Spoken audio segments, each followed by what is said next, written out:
Well, it's not often the son of a Formula One world champion grids up in an Aussie racing car. Freddie Hunt, here you are. What are you liking about these little cars? Yeah, they're awesome little things. A lot of fun. It's better than I was expecting, to be honest. Yeah, lots of fun.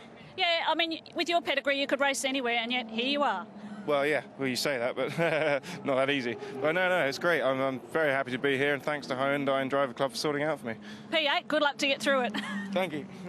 Paul Morris on pole position, as I said before. Alongside Adam Ubergang, you got Flack and Tim Macro alongside them on the second row through the field. The likes of Miles Bond, the South Aussie, Mark Griffith. We got Sam Milton, the South Aussie, out there too, and Brian Ford. And at 20th position, another big field of Aussie racing cars. The first time they've been here for 10 years as part of the Super Series. Craig Thompson in this one. Kent Quinn in the field. Ruth Bowler down there in 28th position. Michael Rinken, former Speedway Super Sedan racer, and Grant Thompson out of 30th position. And there's a spot. Why can't we go up there, Stevie J, and do the call? That looks nice and cool up there, doesn't it? In there amongst the trees. There might even be a bar there. Might be. Might be. It's Darwin. Might have one or two. I reckon there's a fair chance. You know, in the 9 years I've been coming here, I've never actually got to that side of the circuit. I actually have very briefly for a corporate visit, and then there for 10 minutes, and then back around to the main side again. He says 10 minutes, folks, but really it was 4 hours. I know how you roll. I remember 10 minutes. The car's come into position for this one right now, and 12 laps. Is it going to be about tyres here? They will get hot pretty quick. We did see that in qualifying this morning. The drivers coming in bleed the air out the tyres. They do get hot rather quickly. They would have started these tyres quite low in pressure because the target pressure might be somewhere up around the 30 mark, and you might need to start them down around the 18, 19 to get them to come in at that level. If you start them at 21, 22, they're going to come in at 36, and you're going to be all over the shop at the end of the race. What does it feel like when they get too hot? It's basically like, like you're starting to drive on a greasy road. You go from a dry road, maybe you go under a few trees where it's been raining and it's really greasy and slippery. It's exactly what it feels like. So you just can't get on the throttle as hard. You've got to be a lot more smooth and gentle to be able to get off the corner straight. The straighter you can drive any car, the faster you're going to be. But it's going to be interesting to see a couple of these guys like Morris, for instance. I'm not sure if he's done any practice starts. Obviously hasn't done a race in the Aussie race cars this year, so it's going to be interesting to see if he can get that off the line as good as the other guys behind him. The guy left the screen, now right of screen at the front of that. Adam Ubergang has done plenty of starts. And Tim Macro, great to have the two-time Formula 3 champ in the field. He was dominant there for many, many years, wasn't he? Won plenty of races in his career. Great to have him back in a race car. We saw him in the DVS briefly. So raced in Porsche Super Cup over there in a one-off appearance. He quotes he beat Derek Warwick, of all people, over there a few years ago. To claim to fame as the green flag waves at the back. Race one of the weekend, the Aussie Racing Car Super Series here at the Sky City Triple Crown. And Ubergang gets a blinder of a start here. He's trying to move over on Paul Morris. Stevie Johnson's alongside me here. Looked the wrong direction. Morris running down. This will be side by side. We'll see plenty of this during the course of the race. They're side by side down into one. Look at him side by side in car with Ubergang now. He's going to try to hang around the outside of Morris. Morris is moving him out just onto the dirty part of the road, because if Adam was able to stay on Morris's right, he would have had to run up to the next corner. So bit of smart driving there from Morris, but this is what it's going to be like the whole race. Oh, Macro squirming his way down into the bottom turn there. Flack moves up a position here. And a car spins the back. Is that Scotty Taylor, perhaps? It looks like it.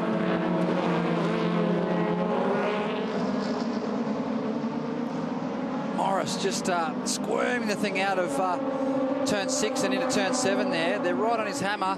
There's a bit of a gap now between Ubergang in second and Macro in third. There might have been a bit of biff and barge at the hairpin up there that we didn't see while we were focused on Scotty Taylor. These two guys up front, but if these bunch of cars behind, third, fourth, fifth, sixth, seventh, eighth and ninth can all work together, they'll be able to tow down the straight up on these two guys in front, a little bit like the NASCAR style of slipstream. Has Pringle gone too early here in the slipstream past Macro? This is halfway down the straight, and watch Macro fight back.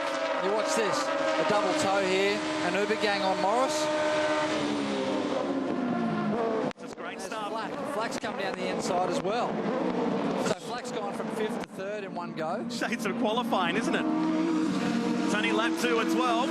And you'll find that if they're all line astern, as we get a bit of a replay here of Scotty Taylor, he's on the left and that lime green just locks the rears up. Oh, everyone's done a great job to miss him there, spinning in front of the whole field there coming down on him, but it's good to see him get going again in the race. He'll been waiting for the field to spear him there. As Ubergang goes back down the inside of Morris, it's flag now with Macro and Pingle. That's the battle for 3rd, 4th and 5th. You've got a Bella in 6th and Chamberlain in the Sticksdale Lee entry back there in 7th. Uh-oh, it's on down the bottom here. And that's at turn 1. That's Hunt. That's Freddie Hunt there. Has obviously stopped, have got a problem and unable to continue. So not sure if he's had contact with the car here in the middle. Oh, no! The 64 has gone off down the bottom here now as well. Craig Woods is into that tyre wall there at turn 11. If he can't get out of there, which doesn't look like he can, he's getting the steering wheel off. There could be a safety car here as Morris right on the back of Ubergang here.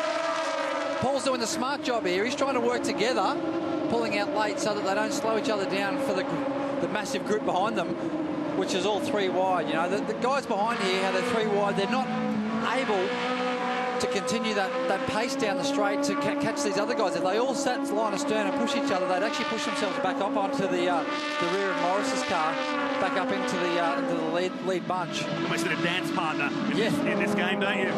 The long straightaway of Hidden Valley as Flack slides his way down the inside of Pingle out of turn 5. The rumble strips being felt right through these onboard cameras. And this will be Woods. Oh, he's just lost the rear. Lost the rear and overcorrected. And once you're there, there's not enough gravel there to stop you from hitting that fence. It does pull him up a little bit, but he's actually gone in there pretty hard. So, and so many cars this weekend have gone off at that portion of the racetrack. Yep. Flack did it, as we saw. Flack did it in qualifying. So, very, very easy to do. There he is going off in the background.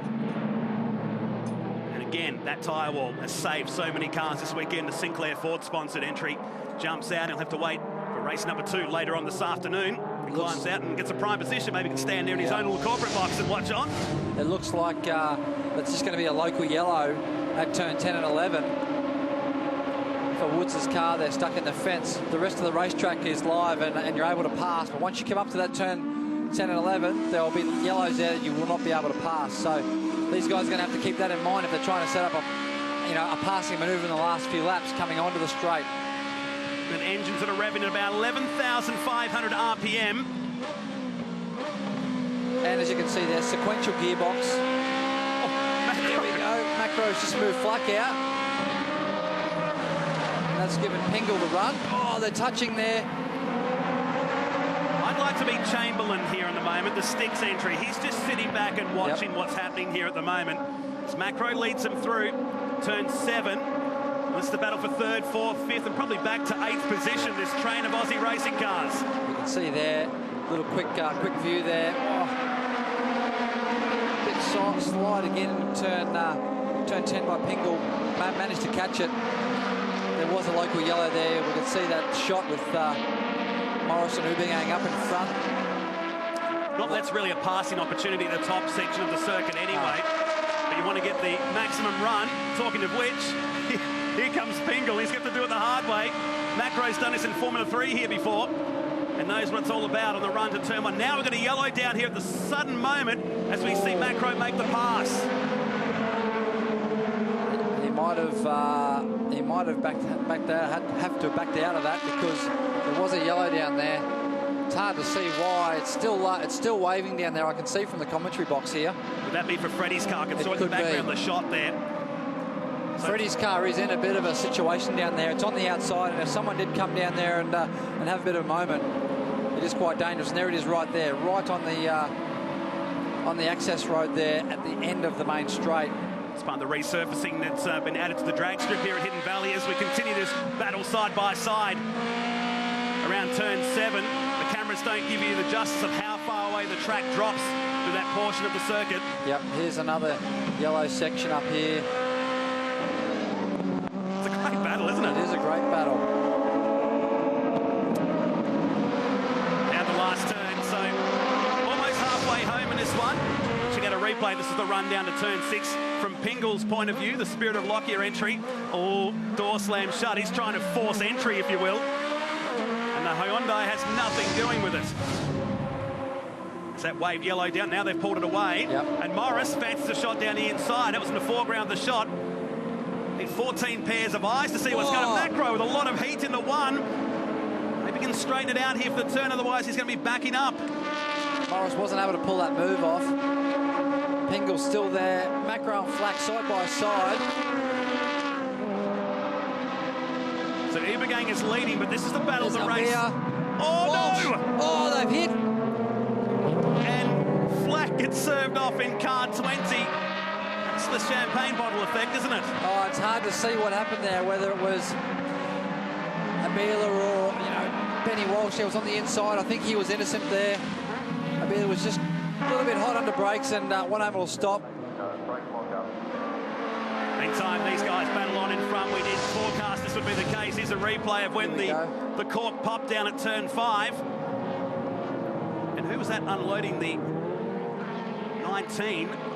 Oh, hard to see.